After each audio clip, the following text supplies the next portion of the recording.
In the last class, we have seen that how we have got we can categorize the problems, break down the problems into sub problems by considering one non-homogeneity at a time. So in fact, we have seen how the sub problems can be divided in case of a parabolic partial differential equation as an example that we are discussing in the last class, and we have found out that by in the process of breaking down, we have identified three sources of non-homogeneity in the governing equations, and we broke down the problem into three sub problems considering one non-homogeneity at a time. That has resulted into one sub problem that was well posed. So and two sub problems, those were the ill posed problem. So all the sub problems containing the non-zero or non-homogeneous initial condition and the homogeneous boundary conditions are called the well posed problem, and the sub problems having the homogeneous initial condition and non-homogeneous, at least one non-homogeneous boundary condition, is known as the ill posed problem. Now in this class, we will be looking into how the ill posed problem will be converted into an well posed problem, and then we can directly go ahead with the separation of variable type of solution. So let us consider one ill posed problem.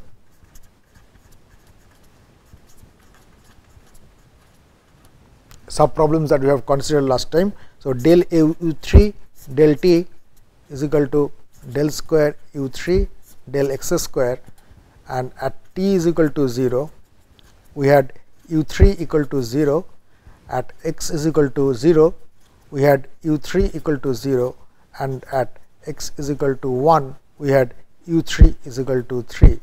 So again, this problem has to be divided into two sub problems. One is time dependent, another is the time independent solution. So therefore u3 will be divided into u3t will be divided into two sub problems. One is u3t transient, which will be function of both x and t, and u3 steady state, which will be function of x only. So we divide this problem into these sub problems into another two sub parts. One is the time independent part, which will be function of x only, another is the time dependent part, which will be function of x and t both. So in this case, so what we will be doing, we will substitute this solution into the governing equation. So this is the mother problem for this particular two sub problems u3t and u3s. So how we will be getting the governing equation of u3t and u3s? We will be substituting back this equation into the mother problem. So if you really do that, this becomes del t of u3t plus u3s plus del is equal to del square del x square, and u3 we substitute u3t plus u3s. Now let us look into this, what it is. So del t, so this becomes del u3t del t, because u3t is a function of x and t both, plus u3s, which is a sole function of x. It is time independent part, so it is a sole function of x. So time derivative will be 0. So this will be 0 is equal to del square u3t del x square. That term remains same because u3t is a function of x and t both, plus u3s is a sole function of x. It is not a function of time. So therefore this partial derivative will be a total derivative in this case. So it will be d square u3s dx square. Now next what we will be doing, will be collecting the similar terms and formulate the governing equation of u3t and u3s. So there is only u3s is coming. So therefore the governing equation of u3s is d square u3s dx square will be equal to 0, and we need to have two boundary conditions. And what is the governing equation of u3t? So governing equation of u3t is del u3t del t is equal to del square u3t del x square. So this is the governing equation of u3s, and this is the governing equation of u3t. Next what we will be doing, will be setting up the boundary conditions and initial conditions of U3S and U3T. So, first we will be looking into the boundary conditions of U3S. What we will be doing, the boundary conditions of U3S and U3T will be satisfying the original boundary condition of the mother problem. So, let us look into the original problem. In the original problem, at x is equal to 0, our U3 is equal to 0. So, what is U3? U3 is nothing but U3T plus U3S is equal to 0. That means, at x is equal to 0, both of these quantities will be equal to 0. So, that means, at x is equal to 0, I have U3S equal to 0, and at x is equal to 0, I have U3T is equal to 0. So, that sets the boundary condition at x is equal to 0. Then at x is equal to 1, in my original problem, U3 was 3, U3 was 3, that means U3T plus U3S is equal to 3. Now, what I will do, I will be judiciously selecting, I will be associating the non-homogeneous part with the time independent solution, and if I do that, then my U3T will be 0 at the boundary at x equal to 0, x equal to 1. So, what is my aim? Why we are doing this? Our aim is to get a non-homogeneous initial condition and homogeneous boundary conditions for a partial differential equation to make it well posed. In order to achieve that, I will be judiciously associating the non-homogeneous part of the boundary condition to the time varying part only, making or forcing the boundary condition of the transient part or the partial differential equation part to be homogeneous. So, if I do that, then I can write at x is equal to 0, my U3S equal to 3, and at x is equal to 0, my U3T is equal to 0. So, that makes that satisfies the boundary condition of the original problem as well. So, these two boundary conditions will be good enough to solve the space varying part. So, therefore, what is the space varying part? If you look into the solution of governing equation of the space varying part, d square U3S dx square is equal to 0. So, therefore, what is the solution of this? du3s dx is a constant, and one more integration, u3s is equal to c1x plus c2. Okay. So, if you put these two boundary condition, that at x is equal to 0, u3s equal to 0, the first boundary condition x is equal to 0, u3s is equal to 0, that will give you c2 equal to 0. That means, u3s should be is equal to c1x. Now, we apply the second boundary condition at x is equal to 1. So, this is at x equal to 1, this is also at x equal to 1, because this is at x equal to 1. So, there is a mistake there. So, u3s is equal to c1x. So, at x is equal to 1, u3s is equal to 3. So, if you put that, then it becomes 3 is equal to c1, and therefore, u3s is nothing but 3x. This is the solution of u3s. So, u3s is equal to 3x. So, we got the complete solution of the time of the space varying part or the time independent part.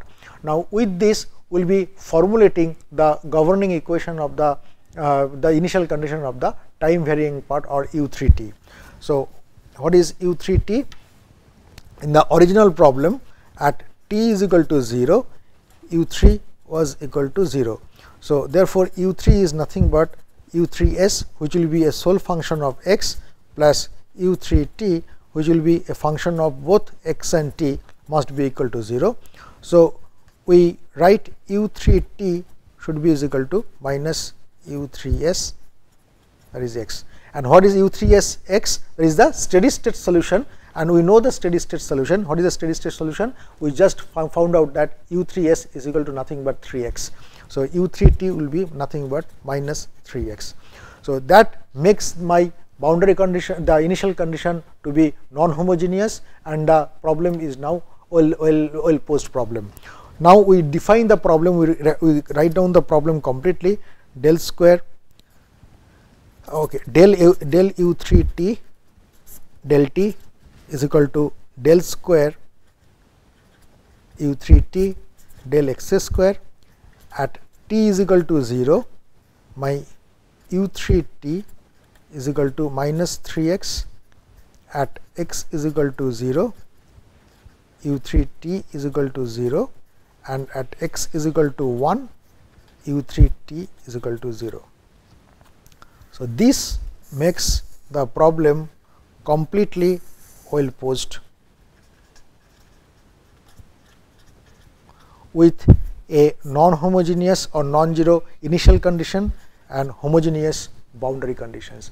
So, that is how an ill post problem can be converted into an oil post problem by further subdividing it into two sub problem. One is the time dependent part, another is the time independent part. So, once we do that, we can use the principle of linear superposition. So, u3 will be now the solution, u3 will be a solution of u3s, which will be a function of x, plus u3t, which will be a function of x and t both, by solving this. We have already solved this part. This is nothing but 3x in our example, and u3t is the complete solution of this by using separation of variable that we will be looking into later on. But before going down to the separation of variable, we have to define some special functions. We have to define the eigenvalue problem of Sturm-Liouville value problem, and then we will be looking into the several properties and theorems to satisfy this Sturm-Liouville value problem, or standard eigenvalue problem will be satisfying. Then we will be going into the separation or solution by separation of variable directly. So, what we will be doing next is that we will be looking into a special type of function, for example, d square u special ODE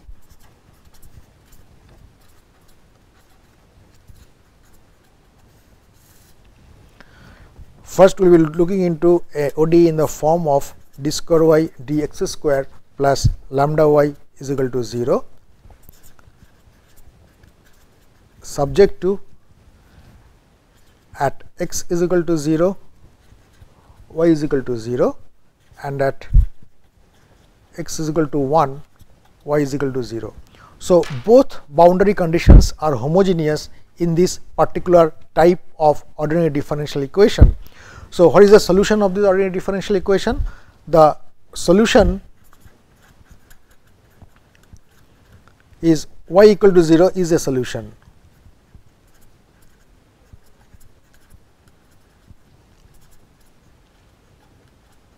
Solution must be satisfying the governing equation as well as the boundary condition. So, if y is equal to 0, that will be satisfying the governing equation as well as the boundary condition, but this is not a solution. So, this is known as a trivial solution. So, y equal to 0 is known as a trivial solution. So, what is the next question? The next question is there any existence of non-trivial solution? So, if so, there may be certain values of lambda, the parameter that is a constant parameter that will be appearing in the governing equations. There may be some kind of lambda that will be existing for which the governing equation becomes satisfied, and that is called a non-trivial solution. So, let us look into the non-trivial solution.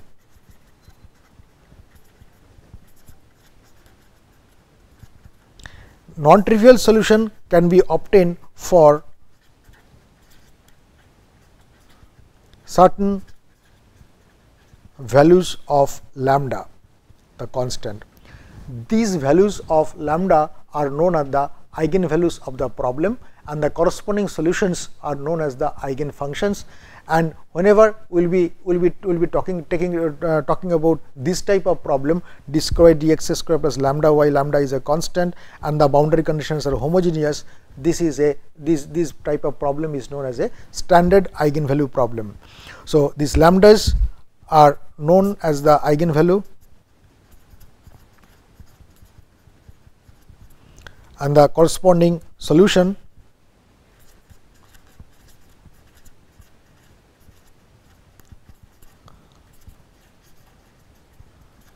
is known as the eigenfunction.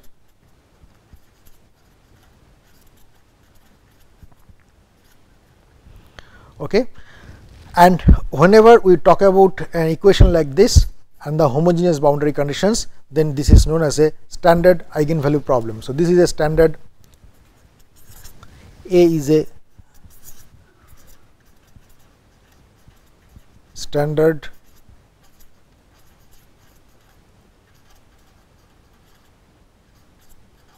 eigenvalue problem or a Sturm-Liouville problem. This is a special type of Sturm-Liouville problem. We will be looking into the generalized Sturm-Liouville problem probably in the next class itself. So, in a standard eigenvalue problem, the necessity is that the form of the equation will be like this and the boundary conditions have to be homogeneous. So, in a standard eigenvalue problem, you should have the boundary conditions homogeneous. So, you should have homogeneous boundary conditions. So, next what we will be doing, we will be looking into the solution of this type of equation and we will be identify the eigenvalues and eigenfunctions and see how these eigenvalues and eigenfunctions they change for different kinds of boundary conditions. Now, first type of problem we solve, let us say case 1. Case 1 will be d square y dx square plus lambda square y is equal to 0. Let us say lambda y, lambda is the constant, and at x is equal to 0 we have and x is equal to 1, both the boundaries we have y is equal to 0. This is a case of Dirichlet boundary condition. Now, the parameter lambda can be, we will have three options. Lambda can be 0, lambda can be positive, lambda can be negative. So, we will be looking all the cases one by one. So, sub case 1, lambda is equal to 0. So, let us look into the sub case 2 will be lambda is positive, lambda is equal to alpha square, and sub case 3 will be lambda is negative. So, lambda is minus alpha square. So, lambda 0 positive and this is negative. So, let us go by case for lambda is equal to 0. Let us see what happens to our solution. Our solution is d square y dx square is equal to 0 in that case. So, dy dx, so y is equal to c1x plus c2. Okay. So, now let us put the boundary condition at x is equal to 0, y is equal to 0. So, first boundary condition x is equal to 0, y is equal to 0, this gives you c2 equal to 0. So, solution is y is equal to c1x, at x is equal to 1, y is equal to 0 indicates c1 equal to 0. So, y is equal to 0. So, this gives you a trivial solution. So, trivial solution is not accepted. So, the sub case is not tenable, it is not agreeable. So, therefore, lambda cannot be equal to 0. So, sub case 1 is ruled out and lambda cannot be equal to 0. So, next let us look into the other one, lambda is negative. Let us say, let us look into the sub case 3.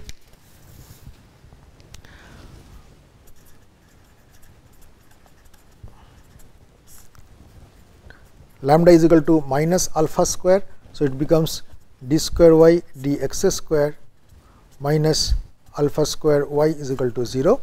So, we know the solution will be in the form of m square minus alpha square equal to e to the power, solution will be in the form of e to the power mx, where m square minus alpha square is equal to 0. So, m is equal to plus minus alpha. So, the solution will be c1 exponential alpha x plus c2 exponential minus alpha x. Now, if you put the value boundary condition, let us evaluate c1 and c2 at x is equal to 0, y is equal to 0. So, 0 is equal to C1 e to the power 0. So, that will be 1 plus here also it will be 1. So, C1 is equal to minus C2.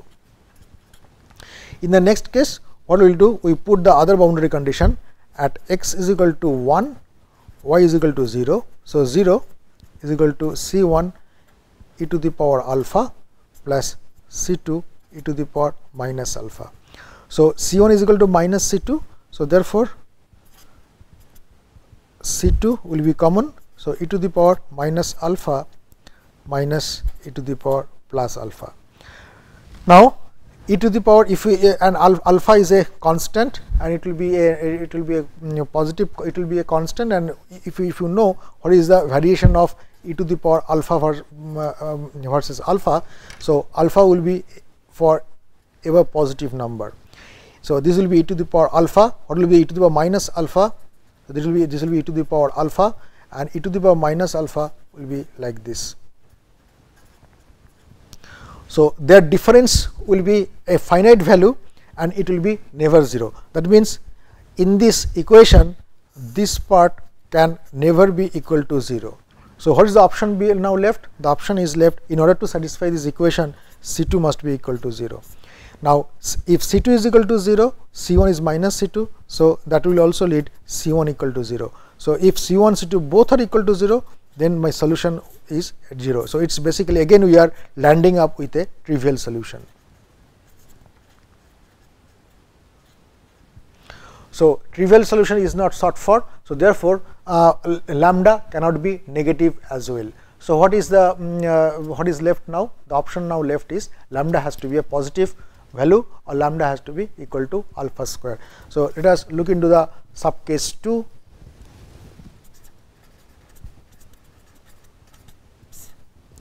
That d square y lambda is equal to alpha square, and governing equation now becomes d square y dx square plus alpha square y is equal to 0.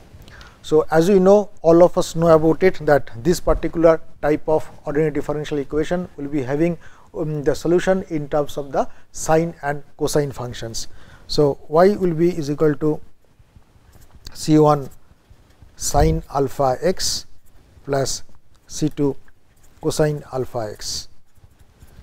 Now, let us put down the boundary conditions and see and evaluate the constants C1 and C2, and let us look into the what happens to the boundary the solution of y. At x is equal to 0, my y is equal to 0. So, if you put that 0 is equal to C1 sin 0 is 0. So, that will be gone. So, C2 cos 0 is 1. So, C2 equal to 0. So, my solution is y is equal to C1 sin alpha x. Now, at x is equal to 1, put the other boundary. At x equal to 1, my y is equal to 0. So, therefore, 0 is equal to C1 sin alpha. Now, in this particular problem, if there are two options, C1 is 0 or sin alpha is equal to 0. If C1 equal to 0, then again we will be getting a trivial solution that we are not looking for. So, the other option is for not equal to C1, if we in order to survive the solution, the C1 has to be non-zero, therefore, sin alpha has to be equal to 0. So, from this sin alpha should be equal to 0 for C1 not equal to 0. So, what is the solution of sin alpha equal to 0? Alpha is equal to n pi, where the index n should runs from 1, 2, 3 up to infinity. The case n is equal to 0 should be avoided, because that will be leading to the first sub case and we will be getting a trivial solution. So, therefore, we write alpha n is equal to n pi, a subscript n to the alpha, in order to find out in order to indicate that we are talking about the nth root. So, in this equation the root is n pi, and so these are the eigenvalues of the system. So, eigenvalues are n pi, and alpha n is known as the nth eigenvalue. So, nth eigenvalue. So, what is the nth eigenfunction? Y n. so we put a subscript n in order to indicate this is the nth eigenfunction corresponding to nth eigenvalue. So, yn will be nothing but C1 sin n pi x.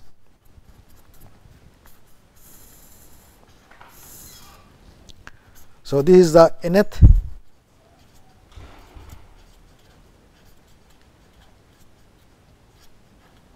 eigenfunction. So we have seen the in this particular problem that if we have Dirichlet boundary conditions on the both boundaries, then for alpha is equal to n pi, we will be having the eigenvalues, and for corresponding eigenfunctions will be sin n pi x. If you have this alpha n is equal to n pi, then only we will be having a non-trivial solution for this particular system. Next, what we will be doing, we will be formulating the problem by changing the boundary conditions into Neumann and into the Robin mixed, and see how the eigenvalues and eigenfunctions will evolve. So, I will stop in this class. In the next class, what I will be doing, I will be taking up this problem again by changing the boundary conditions into Neumann, and then I will be taking up another problem by changing the boundary condition into Robin mixed, and see how the eigenfunctions and eigenvalues will be taking up the shape, and one will be getting the various types of solutions for such an well posed standard eigenvalue problem. Thank you very much.